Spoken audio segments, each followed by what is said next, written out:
Sidang kasus pengusiran paksa dan perusakan rumah yang menimpa seorang wanita lanjut usia Elina Wijayanti umur 80 tahun memasuki babak penuntutan. Jaksa penuntut umum menuntut terdakwa Samuel Ardi Kristanto dengan hukuman pidana selama 4 tahun penjara dalam persidangan yang digelar di Ruang Kartika Pengadilan Negeri Surabaya, Kamis, tanggal 25 Juni tahun 2026 sore. Dalam sidang tuntutan, JPU Ida Bagus Putu Witnyana menilai seluruh unsur tindak pidana yang dilakukan oleh terdakwa telah terpenuhi secara sah dan meyakinkan menurut hukum. Menuntut, meminta majelis hakim menjatuhkan hukuman kurungan penjara selama 4 tahun kepada terdakwa Samuel Ardi Kristanto, dikurangi masa penangkapan dan masa penahanan yang telah dijalani, ujar Jaksa Ida Bagus saat membacakan berkas tuntutan. Dimintai pertanggungjawaban pidana dari jaminan pidana serta terdakwa sebelumnya tidak mengajukan permohonan pembebasan dari pembayaran biaya perkara, maka kepada terdakwa dibebankan pula untuk membayar biaya perkara. Sebelum kami sampai pada tuntutan pidana atas diri terdakwa, perkenankanlah kami mengumpulkan hal-hal kami yang jadikan pertimbangan. Hal-hal yang memberatkan: perbuatan terdakwa telah mengakibatkan luka pada saksi Elina Wijayanti yang berusia kurang lebih 80 tahun. Perbuatan terdakwa telah menghancurkan rumah dan membuat saksi Elina Wijayanti tidak memiliki tempat tinggal, dan perbuatan terdakwa telah merugikan saksi Elina Wijayanti mengalami kerugian sebesar 1 miliar rupiah. Hal-hal yang meringankan: terdakwa mengakui dan menyesali perbuatannya, terdakwa bersikap sopan dalam persidangan, terdakwa belum pernah dihukum.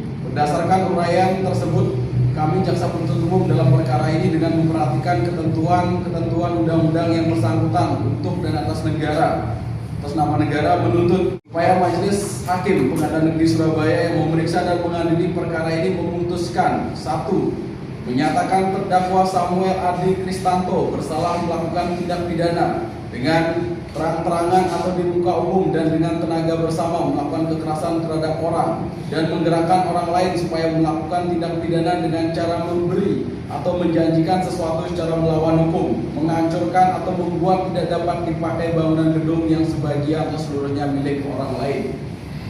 Melanggar pasal 262 ayat 1 Undang-Undang Nomor 1 Tahun 2023 tentang KUHP dan pasal 525 Undang-Undang Nomor 1 Tahun 2023 tentang KUHP junto pasal 20 huruf D Undang-Undang Nomor 1 Tahun 2023 tentang KUHP sebagaimana dalam dakwaan kami. 2. Menjatuhkan pidana terhadap terdakwa Samuel Ardi Kristanto oleh karena itu dengan pidana penjara selama 4 tahun dikurangi masa penangkapan dan masa penahanan yang telah dijalani. 3. Menyatakan agar terdakwa tetap ditahan. 4. Menyatakan barang bukti 1 unit handphone merek iPhone 11 warna putih ini 35628 sekian dikembalikan kepada saksi Sari Murita. Kuasa hukum Samuel, Robert Mantinia, menyatakan keberatan atas tuntutan jaksa. Pihaknya mengeklaim tidak ada unsur kekerasan maupun perusakan fisik, melainkan hanya tindakan renovasi karena rumah tersebut diklaim sudah milik Samuel.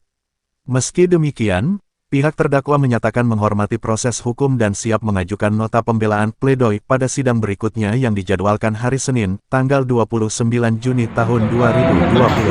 Pembacaan tuntutan pada hari sidang tuntutan Samuel, terdakwa dituntut 4 tahun. Tetapi fakta hukum fakta persidangan banyak diabaikan. Contohnya, jaksa hanya menekankan soal pada dakwaan, tetapi fakta fakta hukumnya, contoh dari kepemilikan. Untuk kepemilikan ini belum beralih. Belum beralih. Sebentar.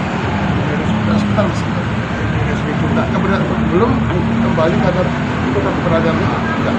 Tetapi di sini kita harus melihat mengkaji perusahaan tidak, pembongkaran itu hanya renovasi. Dan dia sudah masuk rumahnya Pak Samuel. Ya sudah, kita menghormati tuntutan daripada JPU. Dan kami akan mengajukan pledoi pembelaan yang diajukan pada hari Senin. Kami tim kuasa hukum siap untuk membuat pledoi supaya nanti berpertimbangan putusan dari majelis hakim. Oke. Ya. Kedua, yang perlu digarisbawahi, masalah fisik, kekerasan dalam fisik tidak ada, itu hanya bikin. Ya kan? Tidak mungkin lah orang tua 80 tahun, ya kan, dianiaya atau dipaksa. Itu hanya karena meronta, tidak ada visum juga. Enggak lah ya, masih CCTV jalan selaku tim kuasa hukum. Silakan.